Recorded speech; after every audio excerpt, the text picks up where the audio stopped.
What's up, yo? Welcome to Your One Life. I'm your host, Kim Young Kim, and I hope you're doing great today. If you're new here, here's what this podcast is all about. This podcast is about teaching you from the greatest minds in the world, assisting you in all aspects of your life, and helping you save money on your utility bills by not paying them. What are they going to do? Cut everything off and leave you there to die? That's what they do. What? You can't be serious. Also, who are you and how'd you get into my house?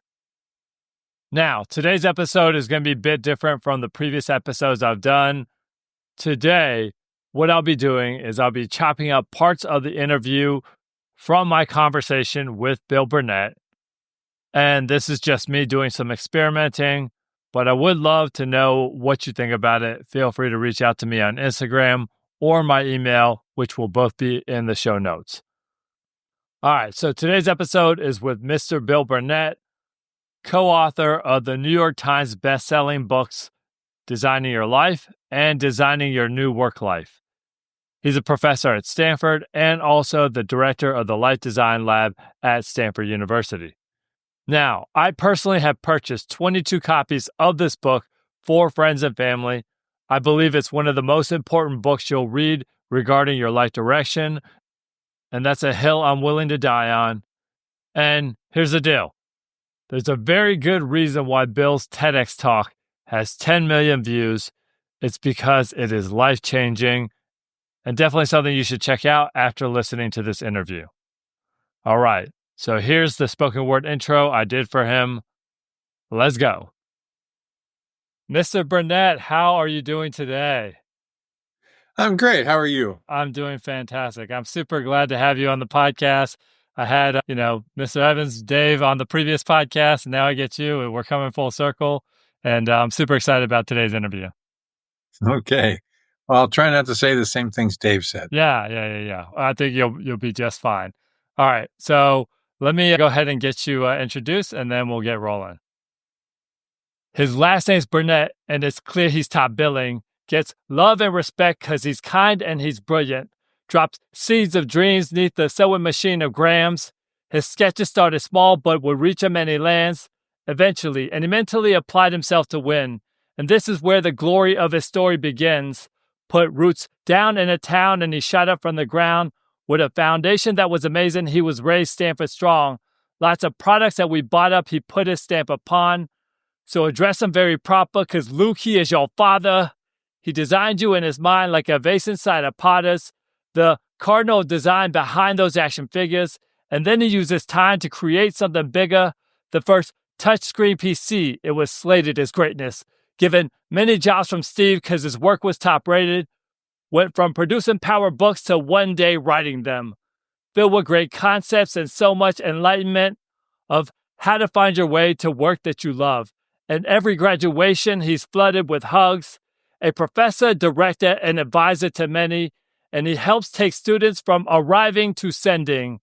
So big ups to Wild Bill because your legacy lives large. And your guidance has helped us to find our own star. That's great. I'm glad. Thank you. Yeah, I'm glad you liked it. I've never had a rap intro before. That's fantastic. I'm glad you enjoyed it. Yeah. Now, in this first section, Bill goes over all 6 of the mindsets of designing your life. And this may be a very different way of thinking than you're used to if you do not have a background in design, which is where they get a lot of their ideas from. Yeah, and it's really the same mindsets. I teach a lot of designers how to design stuff, products, services, experiences. That was my main job for a long time. Designers think differently because if you're trying to invent something that's never been done before, you got to think creatively. So the first mindset is curiosity. Be curious about the future. Second mindset is reframing. Just pick, if you're stuck on a problem, change the problem, reframe it, turn it around, put it upside down. Then it's radical collaboration because the answer is in the world with people. You're not going to think it up on the couch. Go out and talk to people. Then it's bias action, which is just let's get going because what are we analyzing? Everybody wants to analyze everything. You got no data. It's the future. We're going to just go experience it. And then finally, mindful of process, which is just hey, sometimes we're looking for lots of ideas, so we're diverging. Sometimes we're zooming in and we're going to prototype something. That means we're converging. So, don't get your brain going in two directions at the same time. We actually added another mindset. The sixth one is storytelling, because you got to be a good designer is a good storyteller, because you're telling the story of a future with a new product or a new you in it. You got to be a good storyteller. And then that brings more people into your radical collaboration, which gets more curious, which gets the whole thing going. All right. So those 6 mindsets were curiosity, reframing, radical collaboration, bias to action, being mindful of the process, and storytelling. And I'm glad they added storytelling, because every time I tell people about that one time that I was mistaken for Fabio at Big Lots, everyone gets curious about me. They all want to collaborate with me and swab the inside of my cheek for a DNA sample. Okay, so in this next section, Bill breaks down what reframing is and why it's so important. Wow, I'm teaching the class for my MBA, PhD, and master's students called Designing the Professional. A little bit of a tweak on the Designing Your Life class right now. This quarter at Stanford, we just did the reframing class or session. So the power tool in design or design thinking and in designing your life is everybody's trying to solve problems. So problem solving, lots of different techniques for problem solving. There's all these books on how to hack your brain or hack your way to success. That's all problem solving. But problem finding, like working on the right problem, is actually more important, because there's a famous business school professor who said there's nothing quite so foolish as doing something very, very well that never needed to be done in the first place. Peter Drucker. And, it's like a lot of times when I'm advising companies or I'm advising people, they're stuck on a problem, and it's the wrong problem. It's not really about getting promoted at work. It's just about having more influence. It's not really about owning a boat or a house or something. It's just about having some security. So if you can flip the problem around and typically you either abstract it by going up a level, or you dive in and go down to what's the root problem. That's what we call reframing, picking a better problem, because problem finding is actually more powerful in the innovation process, innovating your life, than problem solving. I'm sure most of the people watching this, or people who follow you, they're smart people. They got all sorts of problem solving techniques. They're just working on the wrong thing. Now, you probably have worked on the wrong thing before. Maybe you spent a bunch of time making your house look spotless for your soon-to-be mother-in-law when she came to visit, and it turned out she was blind. And what you could have done is you could have saved a bunch of time by spraying something that smelled nice, and also probably listening to your partner when they talk about their family and other things that are important to them. Now, Bill goes on to talk about how to find the right problem to work on and how you know you have a good reframe. So the reframing is like, all right, like I said, you got a problem. You're thinking about one way, you're thinking about a different way. And the test is, does that give you more options? Does that open up more options for things to try? Does that open more freedom? The goal of reframing is freedom. I'm not stuck on a problem anymore. Now I'm moving forward again. I used to be stuck and now I'm unstuck. So the goal is freedom. And the way you've got a juicy reframe is, hey, this is coming up with lots of things to try, lots of people to talk to, lots of little experiments, we call them prototypes, to run to see if this is the right direction. Sometimes a reframe, you do the reframe and you're still stuck. So it's like, okay, well, there's lots of ways to look at the problem. This one isn't any better than the one I'm stuck on. Let me try a different way to do it. Yep, that's what it's all about. It's all about freedom, and it's about more options. I read something really wise in a book one time that said, if I have an hour to solve a problem, I spend 55 minutes defining what my problem is and 5 minutes trying to solve it. Now, I did this recently, and it turns out that I'm the problem. And the solution is more cowbell. Now, in this next section, Bill talks about how they problem solve a reframe in class, live and direct. And this shows the importance of radical collaboration and why it's important to brainstorm with and share your ideas with others. We do an exercise in class where people pick up a real problem they're working on, they put it up on the board, like an idea board, and then people come by and they brainstorm solutions for them.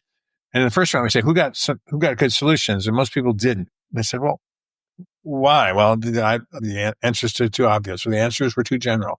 They didn't understand my context. So we have them just reframe that same question a different way, do it again. They get better answers. The third time, they've actually come up with something that's a root, fundamental idea, and they've put it in a framework, right? That expressed it in a way where people are giving them really good ideas. So that's how you know you've got a good reframe, is that you and other people are going, oh, I know a dozen ways to solve that problem, or at least a dozen ways to take an approach to that problem that might yield some new ideas. Because the whole goal is to not get stuck. I mean, we get stuck in our lives all the time. And it's just, it feels bad when we're stuck because, I mean, you're an enlightened guy. You're doing these podcasts, but I bet you got a friend you go, have coffee with, and they're like, they are always stuck. They're always complaining about something. They're stuck. They don't like their roommate. They don't like their condo association. They don't like their boss. They don't like their job. They don't like the guy down the street who plays his music too loud. Whatever. They got a lot of problems, but they're not doing anything.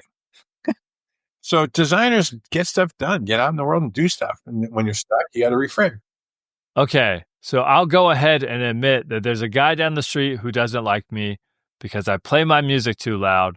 But in my defense, it's not my music, it's my podcast. And also, if you're still asleep at 5 a.m. in the morning, maybe you need a podcast like mine to challenge you to do better in life. I call it morning motivation for the masses. But real talk, when you have a lot of solutions or at least ideas for your problem, then you've done a decent job on your reframe. This next section is about your work view and your life view. And basically what that means is, what do you think work is for? What do you think life is all about? And you write out a bunch of stuff to help you process what that means. I did this for myself, and I decided what work is all about is making money. And what life is all about is not getting incarcerated. Dave and I teach at Stanford. We're not allowed to just make stuff up. It's a research university. So there's got to be some piece of research behind this. But there's a lot of research, particularly from the positive psychologists, Martin Seligman and others, Dan Gilbert and others, where what we're trying to get to is what we call a coherent life, where like what I think the big picture is and what I do for a living, like what's my life view, the big picture, and inside that, what's my work view, what's the job all about? So good life with a good job in it. Not the other way around. You can't start from the job out. Good life, good job in it. And when those things are coherent, they talk to each other. Those two ideas make sense together. And there's the third piece of that little triangle is, what's your story? I mean, like you grew up with some story. Everybody has a story. I grew up, like work hard, get good grades, go to a good school, and all will be well. Not true, but that's the story I grew up with. Everybody's got a story they grew up with, and they've got their own view of life, their own view of work. And when those three things fit together, we say you have when you have a compass for the way forward. So now you don't have to know exactly where you're going, but you got to know you're going in the right direction, right? Now, I experienced this not long ago. There was actually a big name person that was down to be on my podcast. Not quite a household name, but someone that a lot of people know. But as I started going through the content that they put out, I found some stuff that I really didn't like, and I found pretty egregious, and I decided I had to bypass having them on. Even though having them on would be very helpful to my podcast, I decided I have too much of a problem with what they put out in the world, and I just couldn't do it. Now, moving on, Bill continues on with this topic, and he states it's all about your work view and your life view. And how's it fitting into this thing? How do I have a good life with a good job in it? And so that's what the life view, work view thing gets you started. It starts on that path. Okay, this seems pretty coherent, at least for now. I can make it better as I learn more about myself. But I have a direction. And if something comes up, a new job opportunity, a new life opportunity, I can kind of measure it against this compass and go, no, that doesn't make any sense at all. That's a complete left turn. Or, yeah, I should explore that a little. That might be a good thing. I think it's going in the direction I want to go. All right, so here's how this could play out in real life. Maybe you get an opportunity to go work for McDonald's Corporation, which might not jive with your life view and your work view, but then you find out you're going to help change their chicken nuggets to be made of actual meat versus whatever the heck's in those things right now. Now, that might be an opportunity that you're interested in because now it's not about making money, it's about saving lives. All right, in this section, Bill talks about positive psychology and an exercise from the book where you track good things that happen in your life over the course of a few weeks. It's called the Good Time Journal, and it's a powerful exercise for you to see what you enjoy, what gives you life, and what invigorates you. Yeah. And so, like I said, all this stuff is based on research. One of the very, very first thing, when Martin Seligman kind of started the movement of positive psychology, let's study how healthy people get better and thrive rather than study people with psychosis or neurosis or something. One of the first things they did was they were kind of called the happiness guys, and they didn't like that because it wasn't just happiness, but they said, what makes people experience their life, their day, their week, whatever, in a more positive way. And it turns out whatever you pay attention to kind of sets your mood. You pay attention to all the bad stuff that happens in your life, then you kind of have a negative attitude. But if you, at the end of the day, they called it a gratitude journal. You journal about, hey, what were the things I was grateful for today? Then 6 to 8 weeks later, they would do a bunch of assessments and you would have a more positive outlook. Why? Because your brain was paying attention to the good stuff, not the bad stuff. So we made it even easier. We said, it's a good time journal. List one good thing that happened today. I don't know about you. I've never gotten into a journaling practice in terms of writing a long essay at the end of every day or even a long paragraph. But I can write 1 or 2 words down. Barista smiled at me at the Coho. A student came to office hours and was really, had done a great job on the assignment. I'm really grateful. So, the gratefulness thing, gratitude thing, or just finding the good thing. So we do another one in the second book called the Good Work Journal, where we look at autonomy, competence, and relatedness, that sort of motivational, intrinsic motivations. Like, who did you help today? What did you initiate today? What did you get better at today? Any of those things, just noticing the positive means that you're paying attention to things that are inherently going to change your brain chemistry, change your body chemistry to be a more positive thing. It was one of the first findings of positive psychology that literally, we know this from general psychological research, is that we don't really have the ability to pay attention to everything. So we just pay attention to what we're looking for. Psychologists will say you don't see what you're looking at, you just see what you're looking for. And when you change your attention to be looking for positives and gratitudes more often, you change your mind. Change the way. So it's pretty straightforward. It works. So here's what's in my good time journal for the past few weeks. Arm wrestling an 8-year-old, working on my pectorals, and watching a documentary on Nickelback. But in all seriousness, I love writing jokes. I love thinking about funny things to say in a situation. I love connecting people who are on a similar mission with each other. Those are things that are all in my good time journal. And I strongly recommend that you do this exercise. It's super helpful, illuminating things that you should be doing more regularly and also helping you to design your life. In this section, Bill talks about what to do with your good time journal to make the most of it. So once you get in the habit of sort of noticing what's going well, then another thing that we do, which is kind of the big dog assignment in the book and in the class, is what we call the Odysseys, 3 completely different versions of your life. Well, a lot of times when I say, hey, 3 completely different versions of your life, people go, well, I don't even know what I like. Well, let's go back to the good time journal. Now we've got a whole list of things that are positive. So normally we say, here's the template for the 3 lives. Whatever you're doing now goes great. 5 years goes great. Personal stuff, professional stuff, bucket list stuff. Then you rate it on a dashboard. And then the second one is, okay, that's gone. AI, there are no more podcasts. All the podcasts are being built by AIs. So plan B, what's your plan B? And then plan C, and the third plan is typically, what would you do if you didn't care about money? You got plenty, you got enough. And what would you do if you didn't care what your friends said? Like, oh, that's a crazy idea. You can't do that. So assuming positive social support and you don't have to worry about money, what would you really want to do with your life? And it's not that these things are you pick one option, but you use the good time journal, you use like the energy map and other things to kind of inform yourself about what do you like. And then as you come up with 3 completely different lives, you start to notice, wow, there's something in common in all of these lives, or there's something really unique about the thing I would do if I didn't have to care about money and status.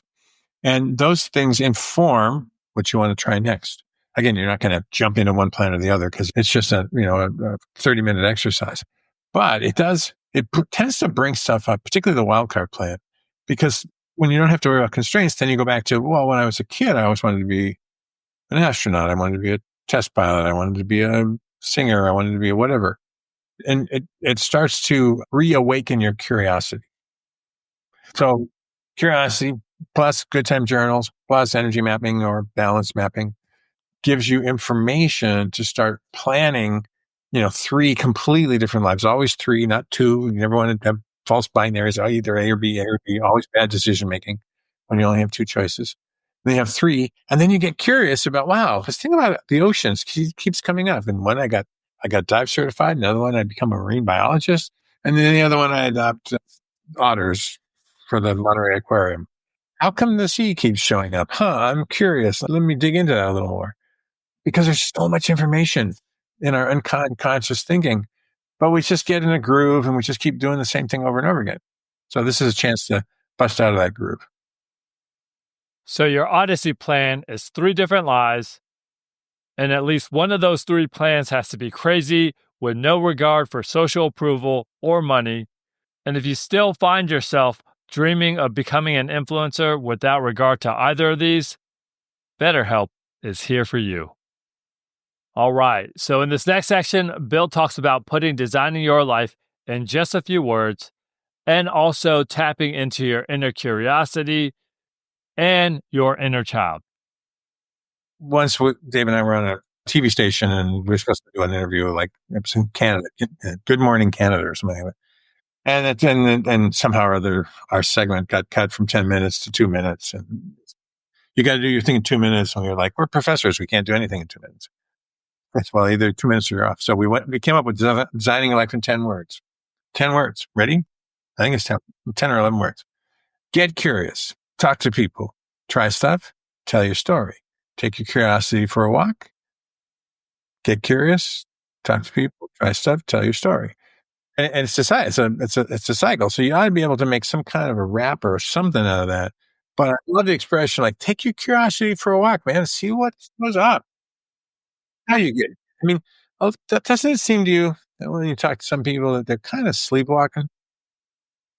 It's hard. Life is hard. I got to get to the job. I got to pay the mortgage. I got to get the kids, off to school, whatever it is. I get it. It's just, it's not easy for me either.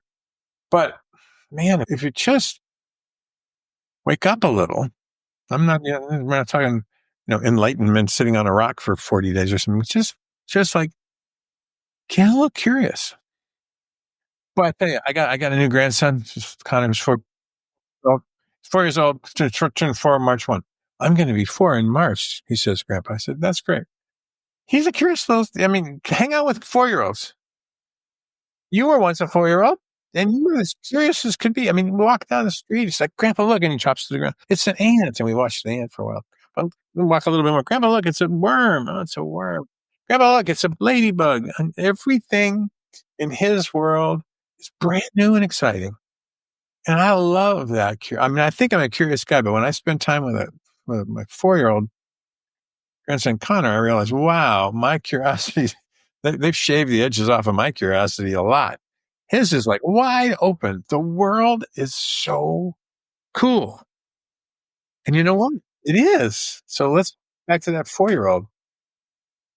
All right. So get curious, take your curiosity for a walk, and go back to your 4-year-old self, which for me was doing interpretive dances of the Communist Manifesto. You'd be surprised how well you can represent the proletariat through your bodily motions and the bourgeoisie through your bodily functions. Now, I will say that the world is very cool, and you very well may need to snap out of sleepwalking yourself. I know I need a splash of cool water on a regular basis. Now, in this section, Bill talks about how to have prototype conversations, also known as informational interviews. And he also talks about how to do prototype experiences in real life. Information interview, or what we call a prototype conversation, because it's not really an interview. You're not interviewing for anything. let's say you're listening to this podcast and you go, you know what? I'm really curious. What's it take to do a podcast? Or what would it take to have my own YouTube channel or my own TikTok channel? Huh. And rather than quitting a job and buying a bunch of equipment and opening a studio and then hoping you can find people to listen to what you do, you say, wait a minute, before I go all in, let's lower the risk. I'm going to try some informational interviews, prototype conversations. I'm going to call up Kim Young and say, hey, could you give me 30 minutes of your time? I'll even buy a cup of coffee, or virtually I'll buy you a virtual cup of coffee. I'll send you a Starbucks certificate. Can we chat? How'd you get started? What's this thing? And I'm not asking for money. I'm not asking for a job. I'm just asking for your story. How'd you get to do this cool thing? We had a friend who's a friend of a friend in the book, and she really loves Italy and Italian food and stuff. And her dream was to have an Italian deli, and she actually opened an Italian deli and sourced all the food, and that was really fun. And then 6 months later, we asked her, how's it going? She says, it's really boring. All I'm really doing is buying the same stuff over and over again, and I'm filling in for, I've got these workers, they don't show up for work sometime. It's really boring. I said, well, the idea of an Italian deli was fun. The actual running one is a kind of a pain in the neck. She says, right. You could have totally prototyped that.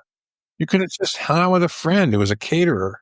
You could have hung out with a friend who had a little shop, and find out that the day-to-day is really boring. So two things happen in a prototype conversation information.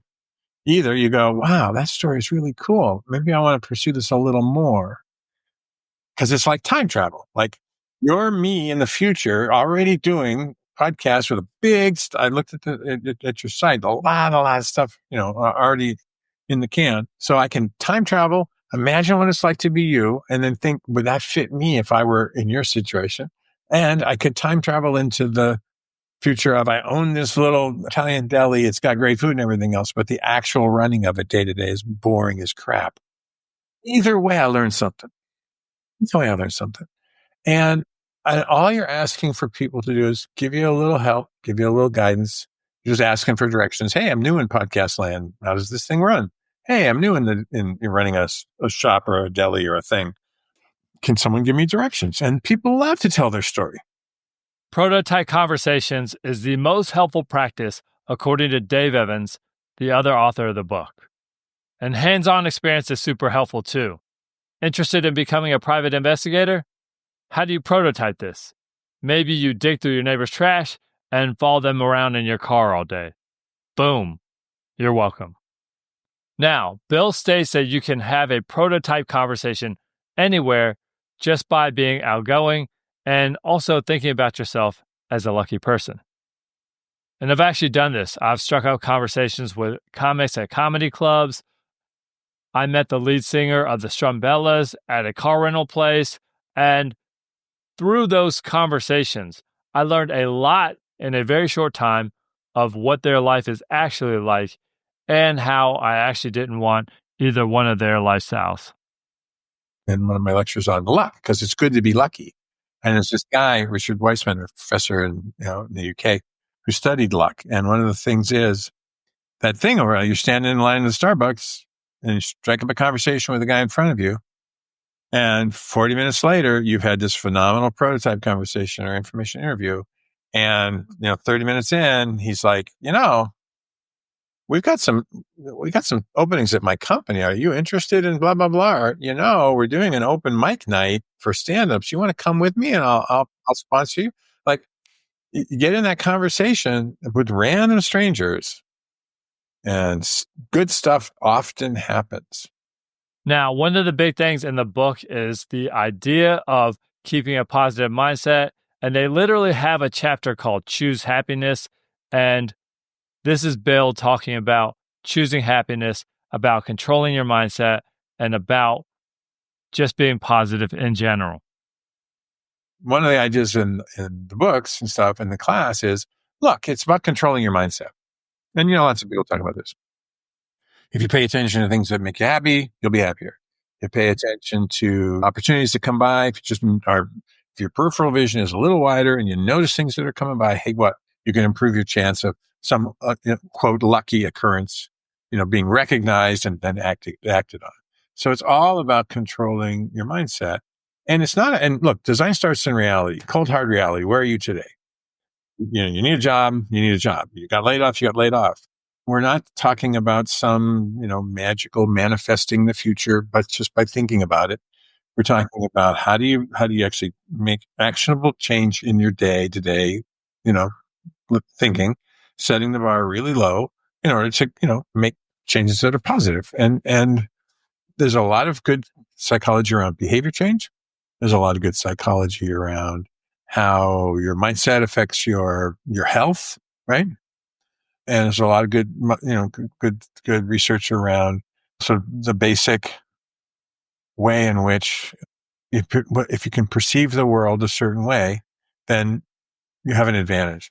Now, it's also true, forget psychology tests and personality tests. This is something simple. In the world of Winnie the Pooh, there's Pooh, Piglet, Eeyore, and Tigger. Pooh's kind of a happy guy, but he's a little lost. Piglet is a very anxious person, always worried. Tigger's the happiest guy on the planet, bouncing around all the time. And Eeyore is the depressed, everything is wrong. I know some Eeyores. I know some Piglets. Dave, by the way, is absolutely a Tigger.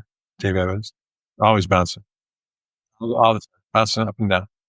And I think what psychologists would say is, using the right positive psychology techniques, you can make a little happier Eeyore, a little less anxious Piglet, and a little more purposeful Pooh. Tickets are off the charts anyway, so you can't, they just get happier. It doesn't mean that, that if you're sort of an Eeyore kind of person, or if you're kind of an anxious person, that suddenly you become a Tigger and you're happy and you're just bouncing around. No, I mean, you're wired the way you're wired, and it's okay. Everybody's a little different. I mean, all those people to make a good story, right? So just work on what you got. Be practical. But, follow the research and think about it as a design problem, because design's inherently fun. Coming up with new stuff is always fun. Always fun. This actually reminds me of a documentary about happiness called Happy, where they talk about how 50% of your happiness is genetic and 50% of your happiness is within your control in the way you live your life and based on how many Fast and Furious movies you've seen. Now, one of the big things that Bill wanted to communicate is that he and Dave don't claim to have all the answers at all. They claim they've created a process that's helpful so that you can figure it out for yourself. Remember the premise. People are weird. They're all different. Different motivations. That's why in the book we say, look, I'm not going to, in the end of this book, I'm not the designer of your life. You're the designer. I'm empowering you with the tools to be your own designer. Because I don't know what you should do. I don't have any idea what you should do. The first rule of the class is we do not should on the students. No should. And as I start to land this plane, the way they do this is through interpreting the design process to designing our own lives. A lot of ways to the top of the mountain. Whatever gets you there is fine. I just happen to, I'm a designer. Dave and I like creativity and design. It's the way we think about problems, and we think it's useful for people, particularly because it takes the edge off of it. It's not that hard to come up with a mind map. It's not that hard to come up with, a work view and a life view. It's 500 words. And yet those little tiny things, little tiny changes can have big impacts. All right. So this is the part where I freestyle rap and I start to close down the interview. Speaking of big impact, you've had a big impact on the world, and I appreciate all the work that you have done, all the work that you and Dave have done collectively, and just the guidance that you have provided. So, good deal. So what I'm going to do is I'm going to end this this interview with a little bit of freestyle rapping. All right. Here we go. You should be able to hear this. Let's all right, here we go. All right. Microphone check. I'm talking Bill Burnett. I'm talking about a person that was curious. Like a 4-year-old, he would just hold a rock and wonder where it came from. You're talking about a grandson that just goes and explores for sure. And I'm coming straight through, and you gotta look for more. Why are you framing by being curious. And that's what I'm saying, coming up the top. Words that I drop when I'm brainstorming a whole bunch of ideas. And that's what I'm saying with an Odyssey plan. You gotta be that man or that woman looking at 3 lives and see what's cooking. Maybe you'll see things that just repeat. And that's what I'm saying, days of the week. You gotta come through with information from the people and ask them the story. That's what I'm saying. You just want more of that right there. And just straight share your ideas with the others. And that's what I'm saying. This life you discover when you just go out there and just straight go all the exercises. Yo, you be arriving to good places. And that's how we lace it. Spit off the top. Yo, it's just greatness you could just find with your North Star, with your compass. And that's how we run it, coming off the top. And that's how I go. Life design right there, up in the flow. All right. Life design up in the flow. Yes. Yeah, it's all about flow. It's all about, we didn't even get to speak about the flow state. And No, that's great. That's great. You got it in there. You got it in there in the wrap. All that good stuff. All right, very good. Well, I am going to ask you 2 questions because I have a little more time. Number 1, who is someone that you have been influenced by that you feel like others should learn from? Someone universal like Seneca, Ben Franklin, someone along those lines that you're just like, why do people not know more about this person's ideas? Well, I'll give you 2 people. One's really close to me. Was one of my mentors at Stanford, a guy named Bernie Roth, and he wrote a book called The Achievement Habit. And among other things in that book, he claims credit for my marriage, which is true. Nice. But the guy that's probably more well-known is Alan Watts. I ran across this book when I was 16, and it blew my mind, and I realized, oh, wait a minute. There's more of this religion spirituality thing than I've been told, because I was just told, one thing, the Christian version. Right. So Alan Watts, and he did a lot of recording back in the 60s and 70s. So there's a lot of his stuff out there. And his son, Mark Watts, has got a whole channel of his stuff. That's the place I go. Yeah, that's great. Yeah, Alan Watts is wonderful. He's speaking of which, helped me expand my mind and have ideas of what could be possible. All right, and my final question for you is, how can people connect with you or the Designing Your Life entity online? Yeah, the design is designing your .life. Designing your .life is the URL, www.designingyour.life. And that'll get you to the website. That'll get you information. We're always blogging. We're always posting stuff. It'll also get you, if you want to download all of the worksheets from the book, they're all there from both books. That's where we'll be previewing stuff, because we're working on a 3rd book, just finished about halfway through. So that one will come out probably in early 2026, next year, about a year from now. So yeah, that would be where I would go to find out more about us. And then and Stanford, the Stanford Lab, so has a website where we are mostly talking to other academics and people like that. Okay, wonderful. Can I ask what this book is going to be about, or is that kind of a top secret thing? No, it's not top secret. It's just we're still working on it. But basically, if you zoom back from Designing Your Life, which was about how can you design your life? Well, what about designing our lives together? What about communities? What about spirituality? What about there's this a lot of the life views have this thing called God in them. And Dave my partner. Dave is actually a pretty big thinker in the Christian community. He says he really loves Jesus. And I'm an atheist, so I really love Nietzsche. Right. So we're going to write a book on how do people with really different worldviews in this world where everybody wants to argue about identity actually find so much common ground. So it's about spirituality, identity, community. And we look, looking around and talking to people, it's like there's a loneliness thing happening. There's a lack of forming, friendships and communities happening. And we think there's lots of design opportunities to help people with that. So that's what it's going to be about. Absolutely. Well, thank you so much for your help and thank you so much for that upcoming book. I'm sure it's going to impact a lot of people, and just keep on doing all the great work that you're doing. Okay. You too. All right. Thanks. Thanks for the interview. Have a good day. All right. So that's the episode. I hope you learned a lot from it. I hope you enjoyed it, and I hope you apply these ideas to your life. And also make sure to pick up a copy of Designing Your Life. It is an absolute game changer. Now, if you're new here, make sure to hit that follow button so you don't miss future episodes. And if you've been listening, please rate and review the podcast in Apple Podcasts. rate it in Spotify, and leave a comment on this episode. And of course, I love hearing from y'all. Reach out to me via Instagram at Your One Life Podcast or via email at youronelifepodcast@gmail.com. And I'll make sure to tag both of those in the show notes. Now, here's a review that was left on Apple Podcasts titled Refreshing Content. This guy makes my day. I don't usually laugh and learn from the same podcast. It's a much more relaxed approach to self-betterment. It's something light and fun to pull us out of the seriousness we tend to force ourselves into when it comes to pursuing our goals. And that's from Mystery Kid 911. I appreciate you, Mystery Kid 911. I'm glad you enjoyed the podcast. And if you write a review for this podcast, your review might be read aloud on the next episode. All right, so that's all I got for now. This is Your One Life. I'm Kim Young Kim. I hope you have a great day, a great week, and until next time, peace!